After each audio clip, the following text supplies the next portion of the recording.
स्वर सुधा मंच पर प्रस्तुत है सुविख्यात लेखिका कृष्णा अग्निहोत्री की कहानी एक बंगला न्यारा। तोते ने वर्ष भर सेमर के फूल को सेया, फली चिटकी परंतु उसमें से फल नहीं रुई निकली। अपूर्व ने कितनी मेहनत से इस नेट 10 में बने हील एंड हीलिंग सेंटर से 30 फुट दूर वीराने में कटे 5 प्लॉट में से एक सस्ते 20 बाई 30 प्लॉट को 2 साल पूर्व ही कर गाड़ी कमाई से 10,000 रुपए में बुक किया था। अचानक राम भाई ने बुलाकर उसे प्यार से समझाया, अपूर्व मेरी कोई गलती नहीं, ब्रोकर ने कब पहले के कागज बना इसे 30,000 में बेच दिया, पता ही नहीं चला। अब तुम्हारी तो रजिस्ट्री निरर्थक हो जाएगी। मुकदमा लड़ने की हैसियत वर्षों तक न मेरी है न तुम्हारी। आंखों में अश्रु एवं थके शरीर से जब अपूर्व उस छोटे से घर पर पहुंचा तो पत्नी रीमा समझ गई। कोई बात नहीं, हम पुनः प्रयत्न करेंगे। यह क्या कम है कि तुम अपने साथ से परिवार में रोशनी बनाए हुए हो। मुझे उसके कारण आसपास का धुआं नजर नहीं आता। चलो, मैंने पराठे व भरता बनाया है, खा पीकर आराम करो। आराम? अपूर्व ने लेटकर आंखें बंद की। आसपास अधिक काम वाली बाइयां ही रहती हैं। वे काम से लौट घर के काम करने में जो ढेरों आवाज खड़खड़ाती हैं, उसमें नींद आना तो बेहद कष्टकर है। उनके बच्चे रेल रेल खेलते या रेस लगाते भयानक शोर पैदा करते हैं। कभी कपड़े धुलते हैं तो कभी देर सवेर बर्तन धुलते हैं। यही नहीं, उनके आपसी झगड़े गाली गलौज भी बरसात की तरह बरसते हैं। तो कैसे आराम करो, कहाँ चैन ढूंढो। पिछले हिस्से में एक नीम का झाड़ बड़ा हो गया था। उसकी बिरली छां में अपूर्व अपने तख्त पर लेटा रहता। बिजली इस एरिया में केवल रात ही में रहती है। दिन काटना कष्टदायक है। अपूर्व का घर तो यही तख्त है। यहीं लेटना पढ़ना वह करता है। रेडियो भी छोटा सा है, सो वही न्यूज़ सुनना सरल है। क्या बताऊं रीमा, तुम्हें कुछ सुख नहीं दे पाया। बरांडे में गालियों व दुर्गंध में तुम्हें सोते देख मन महसूस कर रह जाता है। सीधी सच्ची परंपरावादी रीमा, पति के सुख दुख की सहभागी रीमा, मुस्कुराकर अपूर्व की गोद में मुंह छुपा अपनी झुंझलाहट को दबा लेती है। यूं तो अपूर्व गांव के एक हेडमास्टर का बड़ा बेटा है। छोटा भाई संतोष गांव ही में रह पिता के छोटे से खेत को संभालता 3 कमरे की सुविधाजनक घर में रहता है। उसे पढ़ने ही में रुचि नहीं थी। जैसे तैसे मैट्रिक कर पाया। अपूर्व बीए तक पहुंच क्लर्क की परीक्षा में उत्तीर्ण हो कई कस्बों के बाद नगर इंदौर के विजयनगर पोस्ट ऑफिस में पोस्ट हो गया। अब यहीं से उसकी संघर्ष गाथा प्रारंभ हो गई। गांव की चौपाल, चाय गुमटी, पुलिया का क्लब और आग के आसपास बैठे परिजनों की चुहलबाजी अतीत की धरोहर बनकर रह गए। एक हफ्ते के लिए भी यदि वह गांव आता तो उसे शांति बीच एहसास था जैसे वह किसी तीर्थ पर आया है। वो तो बस प्रसन्नता बीच केवल मक्के बाजरे की रोटी ही खाता। चलते समय माँ घर का बना घी का डिब्बा जब सौंपती तो उसे लगता जैसे माँ ने मेवा भरकर दिया है। इंदौर की बड़ी कॉलोनियों में पत्र बांटना सरल कार्य भी नहीं। उसके पास एक टुटरू सी साइकिल ही तो है। ढेर भर पत्रिकाएं। पत्र बांटते बांटते वो हाँफ कर भैया विजय के घर से सटे वृक्ष के नीचे खड़ा हो जाता है। विजय एक नेक व्यक्ति है। उसे यूं खड़े देख भीतर बुला कुछ नाश्ता एवं ठंडा पानी पिला देते हैं।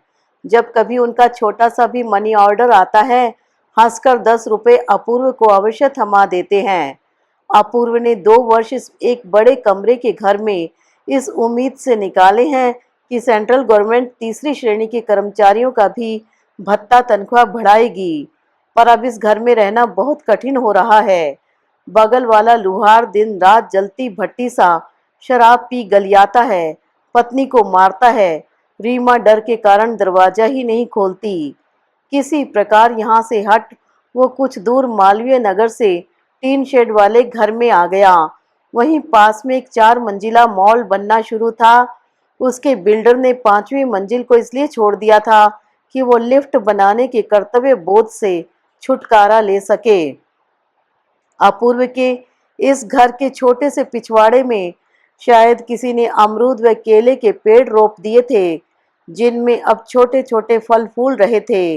रात भर दिन भर बेसमय गिट्टी पीसने की, ईंट आने की आवाज़ों को दंपति संगीत समझ उनका आनंद लेने लगा। कष्ट तब होता जब वहाँ का चौकीदार रीमा को भरी दोपहरी में पुकारता, बहन जी कुछ सब्जी चटनी हो तो दीजिए न, रूखी रोटी से खा लूँगा। रीमा ठहरी संस्कारी स्त्री, सो आधा दरवाजा खोल सब्जी अचार दे ही देती। बाद में अपूर्व से कहती, मुझे चौकीदार की लाल आंखों से भय लगता है। और सचमुच में कुछ ही दिन बाद वो चौकीदार ने एक 16 वर्ष की लड़की को बांधकर उस इमारत के ऊपरी अध बने ब्लॉक में रेप कर दिया। बाद में पुलिस आई, ढेरों बातें उड़ी और वो चौकीदार जेल चला गया। बात यहीं समाप्त नहीं हुई। एक रात जब अपूर्व उठा तो उसे बिल्डिंग में पड़ती मध्यम रोशनी में वहाँ कुछ लड़के व लड़कियां मस्ती करते दिखे। रीमा स्वयं को वहाँ असुरक्षित अनुभव करती। परिणाम यह हुआ कि उसे अनिद्रा की बीमारी होने लगी और एक अच्छी खासी मृदुल लड़की चीखने चिल्लाने लगी। उस दिन जब अपूर्व ऑफिस पहुंचा तो पोस्टमास्टर साहब ने उसे खुशखबरी दी, अपूर्व, इंदिरा आवास की पहली किश्त बन रही है, तुम उसमें आवेदन पत्र लगा दो। है तो घर छोटे पर सुरक्षित तो रहोगे।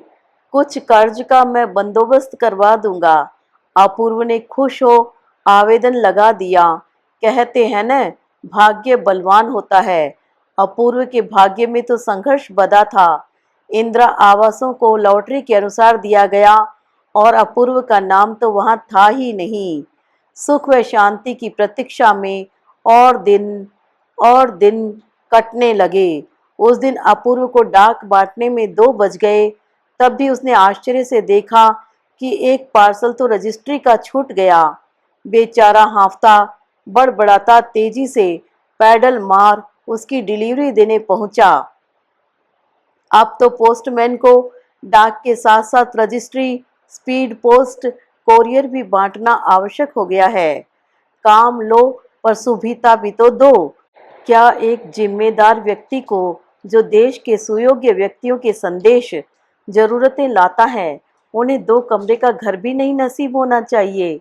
थका मांदा अपूर्व जब घर पहुंचा तो वहां उसने कुछ तू तड़ाके व गाली गलौज की आवाजों के बीच रीमा को सहमे हुए खड़े देखा। तत्काल साइकिल पटक वो रीमा के पास पहुंचा।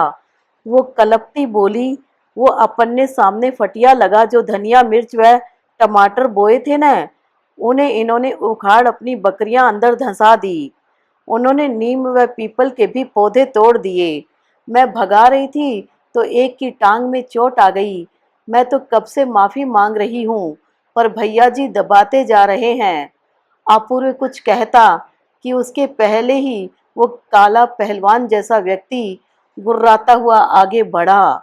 देखो साहब, आप पोस्टमैन हो तो अपने घर के हो, या न जाने किसने तुम्हें फिट किया है। हमें नुकसान पहुंचाओगे तो हम तो डंडे से बात करेंगे। अरे जानवर ही तो हैं, पौधे ही तो उखाड़े हैं, तुम्हें तो नहीं मारा। 1.5 पसली के थके डरे देश के एक पढ़े लिखे नागरिक की इतनी हिम्मत नहीं थी कि वो ऐसी मार के लिए हाथ भी ऊंचे करता। हाँ हाँ ठीक है। और रीमा को पकड़ वो घर में घुस गया। सामान्य आदमी गुंडागिरी से तो नहीं निपट सकता। थाने पर जाएगा तो पुलिस उसे नकार हंसेगी और फिजूल के उपदेश खाली हाथों से थमा देगी। ऐसी स्थिति में माँ बापू को वहाँ कैसे वो ला सकता था। अपूर्व ने तो पोस्टमास्टर साहब की चिरोरी की थी कि वे उसे रात की प्राइमरी शाला में पढ़ाने की आज्ञा दे दें, पर वे भी क्या करें। सरकारी आदेश है कि वे एक्स्ट्रा काम नहीं करें। रीमा उससे काम पुरता बात कर कुछ गुनगुनाती घर में कुछ न कुछ करती ही रहती है। उस दिन झाड़ू लगाती गा रही थी, अंगने मोरे नीम लहरिया ले, बड़ जोरे वीरा बड़ पीपल से, फैले हैं लुगवा कड़वा नीम से। रोज ही वहां आपसी लाश लोग निकालते, मारकूट मचती और मिस्त्री व मजदूरों की अश्लील हंसी ठट्ठा गूंजता। जो भी हो, अपूर्व को एक ही हल समझ आ रहा था कि कुछ भी जुगाड़, वो यहाँ से तो भागेगा कहाँ। यह उसे नहीं पता, अन्यथा रीमा पगला जाएगी और वो किसी न किसी दिन पिटेगा। डाक बांटते बांटते वो उस दिन एक छोटे से मैदान से गुजरा जहाँ कुछ साधारण से बच्चे हॉकी खेल रहे थे। वो चुपचाप वहाँ खड़ा हो उसका निरीक्षण करने लगा। कुछ दूर पर उसे एक छोटी इमारत दिखी तो उसने बच्चों से पूछा, वो क्या है? हमारी पाठशाला, हम वहाँ 8वीं तक पढ़ते हैं। अपूर्व को कुछ रोशनी दिखाई दी। वो शाम को वहां पहुंचा। वह उसने हेडमास्टर साहब से कहा, सर, मैं 1 घंटे फ्री सोशल सर्विस हेतु यहाँ बच्चों को पढ़ाना चाहता हूँ। विनोद सर तत्काल सहमत हो गए। प्राइवेट संस्था थी, सो वहाँ अपूर्व शाम पहुंच ही जाता। एक दिन वो जब बहुत हाँफ रहा था तो विनोद ने पूछा, क्या हुआ? सर, मकान तो गिर पड़ रहा है, लगता है मैं भी गिर पड़ जाऊंगा। बहुत दूर से आता हूँ न, मुझे यहाँ बच्चों के बीच आपके संरक्षण में अच्छा लगता है। कुछ देर सिर झुका विनोद बोला, फिलहाल तो एक ही रास्ता है। क्या सर? तुम पिछवाड़े कहीं छोटा सा टेम्पररी कमरा बना लो, मरता क्या नहीं करता। इतवार ही को अपूर्व कुछ ईंटें व टीन खरीद लाया। उसने जैसे ही ईंट गारा साना तो स्कूल के चपरासी ने उसका हाथ बटाया। वह 2 कमरे व छोटा बाथरूम बन गया। चूना व सीमेंट की जुड़ाई वाले घर का फर्श बेहद कच्चा व टूटा फूटा था। सर, मैं आपको सेकंड के कुछ सस्ते टाइल्स ला देता हूँ, 2-3 पेटियों से काम चलेगा? हाँ, पर मुझे टाइल्स लगाना नहीं आता। मेरा एक मिस्त्री दोस्त है, उसे कुछ रुपए दे देंगे तो वो सब जमा देगा। ठीक है। बहुत बड़े नीम के नीचे बना यह छोटा सा घोंसला शाम के समय नीले आकाश में उगते किसी तारे सा सुंदर लगने लगा। जैसे ही रीमा वहां प्रवेशी तो एकदम दुरुस्त दिखाई देने लगी। चारों ओर गोल गोल आंखें घुमा उसने घर की सफाई की और घर ठीक करते बोली, ऐसा लगता है कि इस दुनिया से अभी भी संस्कृति, सभ्यता और मानवता समाप्त नहीं हुई। रीमा ने पुराना तख्त बाहर डाल दिया। कुछ दिन तो बच्चे यूं ही ताक कर चले जाते। हाँ, विनोद सर को गरम चाय व पोहा बहुधा वहीं बैठ खाना पड़ता, क्योंकि अपूर्व उन्हें हाथ जोड़ पकड़ लेता। शने शने बच्चे भी वहां आ चना चबेना खा ठंडा पानी पीने लगे।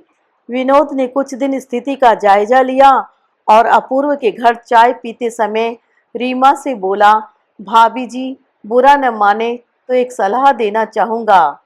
कहिए न। आप वो, हमने सबको पेट के लिए पैसा तो चाहिए ही। हाँ, अपन जितनी ही ईमानदारी व सबके हित हेतु कुछ कमी बेशी कर कुछ काम करें तो अच्छा। अपूर्व तो वैसे ही आपका ध्यान रखते हैं, हमारे यहाँ फ्री सर्विस देते हैं। आप बच्चों को भेल, नमकीन, मूंगफली जैसी चटपटी व सस्ती चीज़ें कम पैसे में दें, पर पैसे अवश्य इतने लें कि उन पर भार न पड़े, वह वे खुशी से सब खाएं। रीमा की आंखें प्रसन्नता से छलछला आई। उसने घर के सामने रात दिन एक करके एक ओटला बनाया, गोबर से लीपा व आसपास फलों के पौधे ईश्वर का नाम ले रोप दिए और चल पड़ा उसका चटपटा ढाबा। 4 आने 8 आने में बिना किसी डांट डपट के बच्चों को नमकीन पूड़ी, नमकीन अमरूद, मूंगफली, चने मिलने लगे। वो इन पैसों को अलग पेटी में रखती। इस वातावरण में रीमा असुरक्षा से बाहर हो गई। शाम बच्चे वहां खेलते ही रहते, अपूर्व भी समय पर ही आ जाता। चपरासी मगन रात में पाठशाला ही में सोता था। 4 वर्ष बेहद सुकून से इस महल में रीमा व अपूर्व ने बिताए। 5वें वर्ष विनोद ने अपूर्व को सूचना दी, दोस्त, अब इस जमीन व ढहती हुई पाठशाला का दावेदार नगर निगम है। उनका नोटिस आ गया कि 3 माह में हमें ये जमीन खाली करनी पड़ेगी। बच्चे तो कह रहे हैं कि हम हड़ताल करें, पर अनुशासन व नियमानुसार हमें शांति से जमीन खाली कर देनी चाहिए। तुम अपना बंदोबस्त कर लो। अब अपूर्व नाखुश नहीं था। 5 वर्ष में उसे इंक्रीमेंट मिल गए थे और उसका पोस्टिंग देवास हो गया था। उसके एक दूसरे पोस्टमैन मित्र ने देवास में अपने ही घर के 2 कमरे उसके लिए ठीक करवा दिए, जहां वो सुभीते से रह सकता था। अपूर्व ने वैसा ही बना बनाया अपना घोंसला छोड़ा, जहां अब अमरूद व केले फल रहे थे, और हाथ जोड़ कहा, ईश्वर तू महान है। और वह देवास आ गया। कुछ समय बाद जब अपूर्व इधर से गुजरा तो उसे अपना घोंसला ताक प्रसन्नता हुई। वहाँ एक छोटी लाइब्रेरी बन गई थी और वो गिरती पड़ती पाठशाला पक्की बन गई थी। इस नगर निगम की पाठशाला का सीनियर विनोद था और चपरासी मगन वहीं जमा था। लौटते समय देवास में उसने एक ब्रोकर से बात कर छोटा सा प्लॉट खरीदा।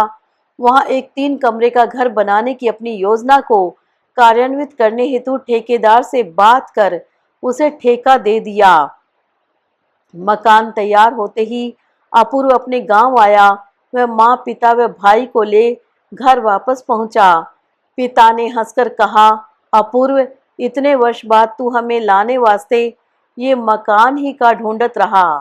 हाँ माँ, हाँ, पर ये घर किराए का ना है। ये तोहरे बेटे की गाड़ी कमाई का तेरा ही घर है, जहां तू जब चाहे तब तक रह सकत है। सो तो है रे अपूर्व, अपन घर अपना ही होत है। इसी एक छत काने मनवा इधर उधर भागे है। गृह प्रवेश होते ही माँ व रीमा संतुष्ट हो बाहर बरामदे में बैठी बतियाती तो अपूर्व को लगता, सच में घर हो तो घरवाली खुश रहत है। हे ईश्वर, तेरी महिमा महान। कृपा रखियो कि हम छोटे आम आदमियों को भी ऐसन घरवा मिलत रहे। मेरा तो ये छोटा सा घर ही एक बंगला सा न्यारा है, जो मेरे जैसे आम आदमी को राहत देगा।